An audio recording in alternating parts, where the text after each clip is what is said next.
मैं घर के आंगन में बैठी थी। आज गर्मी की घुटन बहुत ज्यादा थी। दरवाजे पर किसी के आने की आहट हुई। मैंने अपना व्हीलचेयर घसीटते हुए दरवाजे तक पहुंची और दरवाजा खोला तो सामने एक हसीन औरत खड़ी थी। इतनी तड़पती धूप में उसका चेहरा किसी खिले हुए गुलाब से कम नहीं लग रहा था। कमर से लंबी चोटी उसकी खूबसूरती को और ज्यादा बढ़ा रही थी। मैंने उसे देखा तो देखती ही रह गई। उसके सर पर एक चूड़ियों की टोकरी थी और बोली कि दीदी, आप चूड़ियां पहनेंगी? मैंने कहा, मुझे लंगड़ी को चूड़ियां पहनाकर क्या करोगी? पैसे चाहिए तो ले जाओ। मैंने अपने पास से उसे 50 रुपए का नोट देते हुए कहा तो वो मेरे पाँव में बैठ गई। ना दीदी, ऐसे बिल्कुल मत कहो। मैं तुम्हें खूबसूरत चूड़ियां पहनाऊंगी, तुम पर बहुत अच्छी लगेंगी। देखो तुम्हारे हाथ कितने गोरे हैं। ये कहकर उसने मेरे हाथों में चूड़ियां पहना दी। मैं ऐसा बिल्कुल नहीं चाहती थी। मेरा नाम शबनम है। मैं 25 साल की उम्र से ही शादी के 2 साल बाद ही अपनी जिंदगी लाचारी से बिता रही थी। एक एक्सीडेंट में मैंने अपनी टांगों को खो दिया था। तब के बाद से मैं सिर्फ व्हीलचेयर पर ही रहा करती थी। मेरे पति मेरा बहुत ख्याल रखते थे, लेकिन वे सारा दिन ड्यूटी पर होते थे तो घर में तन्हाई मुझे काटने को दौड़ती थी। तभी मेरी नजरें दरवाजे पर और कान मेरे किसी के आने के इंतजार में लगे रहते। अगर कोई भी आता तो मैं उनसे ज्यादा से ज्यादा बातें करके अपना वक्त बिताने की कोशिश करती। ये चूड़ियां वाली लड़की मेरे दिल को बहुत भा गई। उसकी बातें मेरे दिल को मोह लेने लगी। उसका चेहरा बहुत खूबसूरत था, उसकी बातें भी बहुत अच्छी थी। मेरा उसके साथ दिल सा लग गया। वह हर रोज मेरे दरवाजे पर आती, मुझे चूड़ियां पहना कर जाती। हैरानी की बात तो ये थी, वो मुझसे पैसे भी नहीं लेती थी। उसकी इस आदत ने मुझे इस तरह खींचने पर मजबूर कर दिया। काफी दिन वे मेरे पास आती रही। एक दिन बड़ी परेशान लग रही थी। मैंने वजह पूछी तो बोली, अक्सर औरतें मुझे पैसे नहीं देती, मेरा गुजर बसर बड़ी मुश्किल से होता है। अब तो लोगों के घर चक्कर लगा लगा कर थक चुकी हूँ। दिल चाहता है ये काम छोड़ दूं, मगर मैं क्या करूं? मेरे पास और कोई काम नहीं। उसने इस तरह अपनी परेशानी बताई तो मैंने उससे कहा कि अगर वे चाहे तो मेरे घर में मदद के लिए काम कर सकती है। मैं उसे अच्छी तनख्वाह दूंगी और रहने के लिए घर भी दूंगी। मेरी इस बात पर वो फूले नहीं समा रही थी। कहने लगी, खुदा आपको हमेशा खुश रखे, आपने तो मेरी सारी मुश्किलें दूर कर दी। उसने कहा, ठीक है। मैंने कहा, तुम लोग अगले दिन से घर आ जाओ। मैं अपनी लाचारी की वजह से घर से ज्यादा काम नहीं कर पाती थी। मुझे हर वक्त किसी की जरूरत रहती थी। मेरे घर का काम तितर बितर होकर रह गया था। कई बार तो मैं अपने खाने के लिए भी मोहताज हो जाती थी। अपने पति के लिए मोहताज रहती हूँ। उनसे इतना काम करवाना अच्छा नहीं लगता। वे मेरी मजबूरी को पहले दिन से ही समझती थी, इसलिए कल से ही आने लगी। उसके आने से मुझको बहुत सुकून मिला और बहुत सहारा भी। सारे घर का काम करती, बर्तन मांजती, साफ सफाई करती, बहुत अच्छी थी। वो मुझे किसी काम में हाथ नहीं लगाने देती, मेरी इतनी इज्जत करती। कभी कभी मुझे बहुत शर्मिंदी होने लग जाती, लेकिन उसका रवैया और इज्जत देने के अंदाज में कभी फर्क नहीं आया। मगर मैं उसे कुछ दिनों से नोट कर रही थी कि शबनम की हरकतें कुछ अजीबोगरीब होती जा रही है। वैसे तो हर वक्त अपना सारा काम में लगी रहती, लेकिन जैसे ही मेरे पति घर आते तो वो कमरे से निकल जाती या इधर उधर चली जाती। मुझको उसका ये रवैया बहुत चुभने लगा। मेरे पति नदीम जब भी घर आते उनकी नजरें दरवाजे पर टिका रहती। मैं उनके इस रवैये को महसूस करके चुप थी। दिल में अजीबोगरीब शंका पैदा होने लगी। अगले दिन मेरी मम्मी का फोन आ गया, बेटी तुम्हें इतने दिन हो गए हैं घर नहीं आई, 1-2 बार चक्कर लगा जाया करो, सब तुम्हें बहुत याद करते हैं। मेरी मम्मी के बुलाने की देरी थी कि मैं अपने मायके चली गई। मेरी मम्मी के काम काज के लिए पूछा तो मैंने उनसे बता दिया कि मैंने घर में एक चूड़ी वाली आती थी, मैंने अपने काम काज के लिए उसे रख लिया। मेरी मम्मी ने अपना माथा पीट लिया और कहा, अरे पगली, तू क्या बावली हो गई है? ऊपर से तेरी हालत ऐसी है और घर में तूने जवान नौकरानी रख ली। क्यों तू अपना घर बर्बाद करने पर तुली है? मेरी मम्मी के इतने चढ़ाने पर मैं बिल्कुल चुप रही। मैं बिल्कुल तसल्ली से थी, मम्मी मुझे अपने पति पर पूरा विश्वास है, वे ऐसा कभी नहीं कर सकते। उन्होंने आज तक मेरे साथ कभी बुरा सुलूक नहीं किया, वे मेरी जगह किसी और को कैसे दे सकते हैं? मेरी बातों में बहुत तसल्ली थी। अपने पति पर अंधा विश्वास एक औरत को बर्बाद कर देता है। मैंने अपनी माँ की बातों को ध्यान नहीं दिया। उन्होंने मुझे लाख समझाने की कोशिश करी। नौकरानियों को अक्सर मालकिन बनने में देर नहीं लगती, अच्छा होगा कि तुम चौकन्नी हो जाओ। मैंने अपनी माँ की ये बात हवा में उड़ा दी, लेकिन मुझे घर आकर एहसास हुआ कि शबनम की हरकतें कुछ अलग होती जा रही हैं। मुझे उस पर नजर रखनी चाहिए। अब मुझे अपनी मम्मी की बातों का एहसास होने लगा। मैं दिन रात शबनम पर नजर रखने लगी। शबनम को एहसास हो गया था कि मैं उस पर नजर रख रही हूँ। तभी मुझसे अब कम बात करने लगी। ज्यादातर वक्त वो किचन में बिताती थी। अगर मैं किचन में आ जाती तो वो बाथरूम में चली जाती। मुझको उसका रवैया बहुत तकलीफ दे रहा था। ना जाने वो मुझसे क्या छुपा रही थी। मेरे पति एक हफ्ते के लिए घर से गए तो शबनम मेरे साथ बातें करती और मेरा दिल बहलाती। शबनम की माँ भी अब मेरे घर ही आकर रहने लगी थी। दोनों माँ बेटी अब मेरे से बातें करके मेरा दिल बहलाया करती। अपने पति की कमी भी मुझे महसूस नहीं होती। एक हफ्ते बाद जब वे अपने ट्रिप से वापस आए तो अपने साथ काफी ढेर सारे कीमती सामान लेकर आए। उनके जाने के बाद मेरा दिल बहुत उदास रहता था। लेकिन सुबह होते ही शबनम भी घर आ गई। अब मेरे घर में थोड़ी चहल पहल हो गई थी। मैं इस बात को भूल गई कि आज मेरे पति को जल्दी घर आना है। मैंने सोचा आज अपने पति के लिए कुछ अपने हाथों से पकाऊंगी। ये सोचकर मैं कमरे में ढूंढने चली गई, लेकिन शबनम मुझे किचन में और ना ही कमरे में मिली। तभी मैंने व्हील चेयर को घसीटते हुए बाथरूम की तरफ लेकर गई। अभी बाथरूम का दरवाजा खुला था और शबनम अंदर खड़ी थी। जो ही मेरी नजर शबनम पर पड़ी, उसका हुलिया देखकर मेरे पैरों तले जमीन खिसक गई। मैंने उसे गुस्से से बुलाया। ये क्या है? मैंने उसे उस चीज की तरफ इशारा करके बोला तो वो अपनी उंगलियां चटकाने लगी। शायद उसे उम्मीद नहीं थी कि वह रंगे हाथ पकड़ी जाएगी। मैंने पूछा तो वो बहुत शर्मिंदा हो गई, अपना सर ढका और बाहर की तरफ चली गई। मैं जाने लगी तो मैंने उसे रोका और कहा, ये तुम मुझे बताओ या फिर तुम्हारा इस घर में आज आखिरी दिन होगा। मैं तंग आ गई हूँ तुम्हारी आंख मिचोली से, मैंने रोते हुए कहा। वह मेरे कदमों में आकर बैठ गई और बोली, खुदा के लिए दीदी आप गुस्सा ना करें, मैं आपकी आंखों में आंसू नहीं देख सकती। मैं आपकी बहुत इज्जत करती हूँ क्योंकि आप मेरी मालकीन है। इस वक्त ऐसी बात मत करो। इस वक्त तुम्हारी ऐसी बातें मुझे जहर से कम नहीं लग रही। मैंने अपने गुस्से और बेबसी से कहा। मैं अपनी व्हीलचेयर से उठ भी नहीं सकती थी।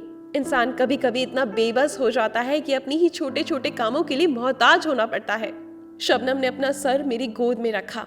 उसकी आंखों से आंसू टपक रहे थे। ना जाने क्यों मुझे शबनम बुरी नहीं लग रही थी। उसे देखकर एहसास होने लगा। मैंने अपना गुस्सा सीने में दबा लिया। तब उसने अपनी कहानी सुनाना शुरू करी। दीदी मैं जानती हूँ आप मुझ पर क्यों शक कर रही हैं। आपका शक बेवजह है। दीदी मुझे सब लोग ऐसे ही कहते हैं। मैं जानती हूँ, उसने बड़ी दुखी लफ्जों से कहा। क्या मतलब? तुम ऐसा क्या समझती हो? तुम्हारी हरकत क्या है? मैं अपने लहजों में अभी भी गर्म थी। तब उसने अपनी कहानी मुझे सुनाई। मैं लखनऊ की रहने वाली हूँ। आपको तो पता ही होगा वहाँ के हालात कैसे हैं। वहाँ पर लोग रस्मों रिवाज के लिए कितने पाबंद हैं। मैंने जिस घर में जन्म लिया, मेरे से पहले मेरे 3 भाई पैदा हो चुके थे। 3 भाइयों के बीच में मैं इकलौती बहन थी, तो मुझे प्यार भी उतना ही ज्यादा मिलता था। लेकिन मैं बहुत डरती थी क्योंकि मेरी सहेलियां कहती थी कि अगर तू प्यार व्यार के चक्कर में चली गई तो तू अपने हाथ पैरों पर भी नहीं चल पाएगी। लेकिन तेरे भाई तेरी जान है। लेकिन मेरी सहेलियां ये बातें सब मजाक में करती थी। लेकिन मैं क्या जानूं कि मेरी जिंदगी में ये सब सच होते हुए मैं देखूंगी। ये उन दिनों की बात है कि हमारे गांव में एक नया फॉरेस्ट ऑफिसर आया। फॉरेस्ट ऑफिसर एक बड़ा पढ़ा लिखा इंसान था। उसने अपने फ्री टाइम में गांव के बच्चों को पढ़ाना शुरू कर दिया क्योंकि जंगलों के महक में ऑफिसर्स की ड्यूटी ज्यादा होती है। वे जंगलों का सर्वे करते हैं और रिपोर्ट बनाकर भेजते हैं। उसमें ज्यादा वक्त नहीं लगता, इसलिए फॉरेस्ट ऑफिसर का ज्यादातर टाइम गांव वालों के साथ ही बीतता था। वे ज्यादातर लोगों को पढ़ाई के लिए बोला करते और कहते अपनी बेटियों को भी शिक्षित करें, पढ़ाएं लिखाएं। हमारे गांव के लोग बड़े सीधे साधे थे। कुछ तो उनके बातों को अपनाने लगे और कुछ कट्टर अपने रिवाज के पाबंद थे। वे अपनी बेटियों को पढ़ाना वक्त खराब करना समझते थे। मुझे शुरू से पढ़ाई का बहुत शौक था, लेकिन 8वीं क्लास के बाद से स्कूल नहीं जाती थी। मेरा बड़ा भाई भी ज्यादा नहीं पढ़ पाया। वह मेरे पापा के साथ काम पर लग गया था। उन्हीं दिनों मेरी माँ ने मुझे 2 बकरियां लेकर दे दी थी। गांव में ज्यादातर लड़कियां पशुपालन में दिलचस्पी रखती थी। उन लड़कियों को अच्छा समझा जाता था। मेरी मम्मी ने मुझे बकरियां लाकर दी। मैं उन्हें जंगलों में चराने लगी। लेकिन कभी कभी मैं जानबूझकर फॉरेस्ट ऑफिसर की तरफ बकरियों को लेकर चराने चली जाती। वहां जंगलों में उनका क्वार्टर था। वे अपने क्वार्टर पर बच्चों को ट्यूशन पढ़ाया करते। मैं दूर से ही उन्हें किताबें पढ़ाते हुए और पढ़ते हुए देखा करती थी। मुझे पढ़ने वाले लोग बहुत अच्छे लगते थे और पढ़ाई से मुझे बहुत लगाव था। मैं अपनी 8वीं की किताबें कई बार पढ़ चुकी थी। मुझे पढ़ाई का इश्क इस मुकाम पर ले गया, लेकिन समस्या ये थी कि मैं अकेली हूँ। ऑफिसर के पास नहीं जा सकती थी। और अगर मैं अपनी मर्जी से कुछ करती तो मेरे लिए कई समस्याएं खड़ी हो सकती थी। गांव के लोग कई तरह की बातें बनाते और मुझ पर गलत इल्जाम भी लगा सकते थे। लेकिन मैंने एक दिन अपनी हिम्मत जुटाई और अपनी बकरियों को एक तरफ बांधा और फॉरेस्ट ऑफिसर से बात करने चली गई।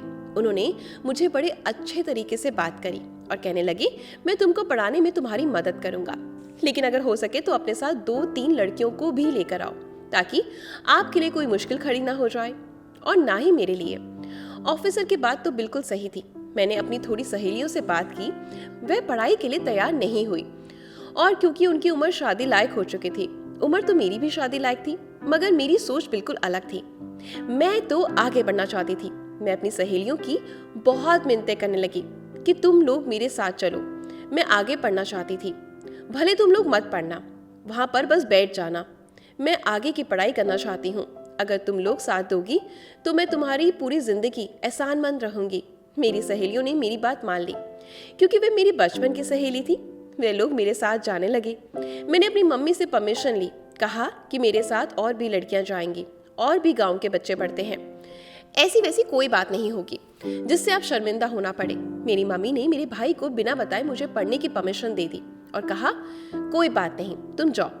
गांव की लड़कियां पहले भी स्कूल जाया करती थी। ऐसे में उन ऑफिसर के पास पढ़ने जाने लगी, और मेरी सहेलियां वो भी मेरे साथ जाया करती थी। वो हमें पढ़ाते और होमवर्क देते, बाकी वक्त और बच्चों के साथ बिताते। धीरे धीरे मैंने देखा मेरी सहेलियां ऑफिसर में दिलचस्पी लेने लगी हैं, लेकिन ऑफिसर किसी को भी भाव नहीं देते थे और ना ही किसी से बातचीत करते थे पढ़ाने के अलावा। लेकिन जब ऑफिसर को इस बात का एहसास हुआ कि मेरी सहेलियों की नजरें उन पर है, तो एक दिन उन्होंने मुझे कागज पर लिख कर दे दिया, अपनी सहेलियों से कहो कि इस तरह की हरकतें ना किया करें। मुझे इन बातों से बहुत नफरत है। अगर इन लोगों ने नहीं पढ़ना तो अपने घर बैठे, यहाँ आने की कोई जरूरत नहीं। ऑफिसर की बात तो बिल्कुल सही थी। मेरी वजह से उनको बहुत मुश्किल हो रही थी। तब मैंने अपनी सहेलियों को ऑफिसर की बात बताई और मैंने कहा, तुम लोग ऑफिसर को लाइन मारना छोड़ दो। उन्हें अच्छा नहीं लगता, उन्हें ऐसी हरकतें बिल्कुल पसंद नहीं है। मेरी सहेलियां अपनी गलती मानने के बजाय वे मुझ पर ही चढ़ पड़ी कि तू खुद को समझती क्या है, हम तो तेरे लिए वहां जाते थे, तू ऐसी बातें करके हमें अपना दुश्मन बना रही है।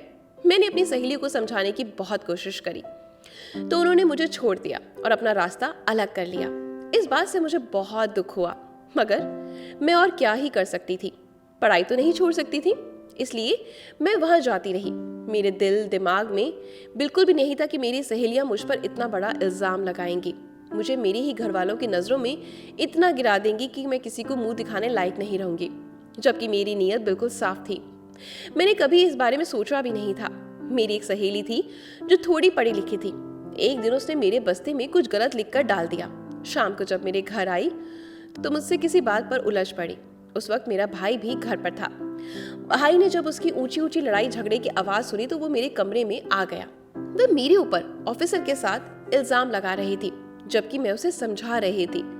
तो वह मेरे ऊपर भड़क उठी, उल्टा मेरे ऊपर ही इल्जाम लगाने लगी।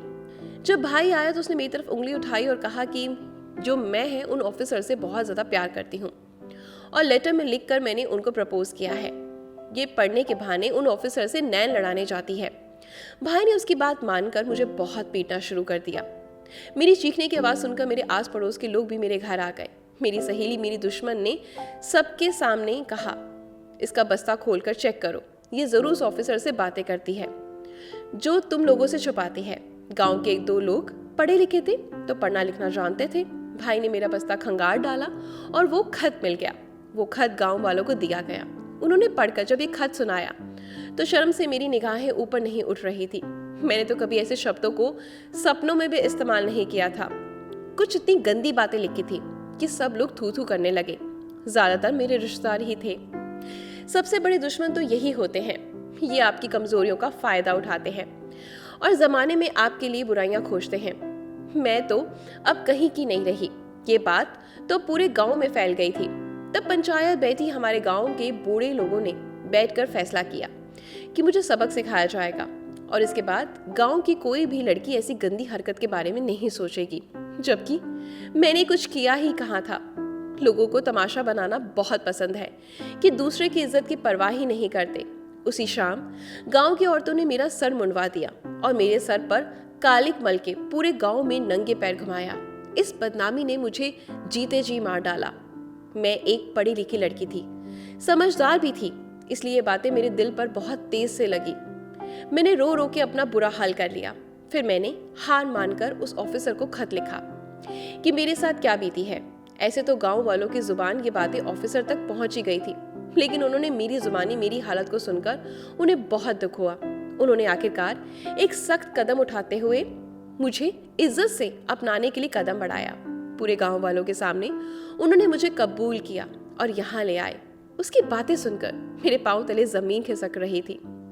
मैं क्या जानती थी कि ऑफिसर नदीम मेरे पति ने इस लड़की से शादी की हुई थी। मेरे हाथ पांव कांपने लगे। दीदी, मेरी बात तो सुन लो। मेरे सर तो गंजा है। मेरे पति ने इस लड़की से शादी की हुई थी। मैं अपनी विग दोबारा पहनते हुए बोली, आप कहोगे तो मैं सारी उम्र गंजी रहूंगी। आपके पति को कभी नजर उठाकर नहीं देखूंगी। वे मेरे पति हैं, लेकिन वे मजबूरी के बंधन में बंधे हुए हैं। मेरा यकीन कीजिए, मेरा उनमें कोई दिलचस्पी नहीं। मैं सिर्फ अपने काम से काम रखने वाली औरत हूँ। मैं तो उनकी एक मामूली सी स्टूडेंट थी, लेकिन हालात ने मुझे यहाँ तक पहुँचा दिया। वे अपने आंसू पोंछते हुए बोली, मुझे इस बात का कभी पता ही नहीं चलता। नदीम से मैं अपने गले का हार ना मांगती तो उन्होंने उस वक्त अपने बैग में रखा था। उन्होंने किसी दोस्त को देना था। मैंने मांगा तो कहने लगे किसी दोस्त की अमानत है। अगले दिन जब मैंने शबनम के गले में हार देखा तो मैं अपने ऊपर काबू ना रख सकी और उससे वह हकीकत पूछ ली जो आज उसने मुझे बता दी। और अब मैं इस कश्मकश में हूँ कि अपने पति को माफ कर दूं या फिर डाइवोर्स ले लूं। शबनम कहती है कि वो पूरी उम्र नौकरानी बनकर मेरी सेवा करेगी, कभी मुझे दुख नहीं देगी, लेकिन मैं जानती थी ये सब वक्त की बातें हैं। कल को उसकी खुद की औलाद हो जाएगी तो वो मेरे पति की नज़र में मेरी अहमियत कम हो जाएगी। आप ही बताएं, मैं क्या करूं? मैं उस घर में रहूं या फिर खुद डाइवोर्स ले लूं? तो कैसी लगी दोस्तों आज की मेरी कहानी? आपकी क्या राय है? कमेंट में ज़रूर बताइएगा। अगर आपकी ज़िंदगी से भी कुछ ऐसे ही जुड़े हुए सवाल हैं या कोई ऐसी कहानी है जिसके बारे में आप जवाब जानना चाहते हैं तो कमेंट बॉक्स में ज़रूर लिखें। स्टोरी पसंद आई है तो पेज को फॉलो करें, वीडियो को ज़्यादा से ज़्यादा शेयर करें और चैनल को सब्सक्राइब करें। आपकी इशरा मिलेगी कल कुछ नई चीज़ों के साथ। Thank you.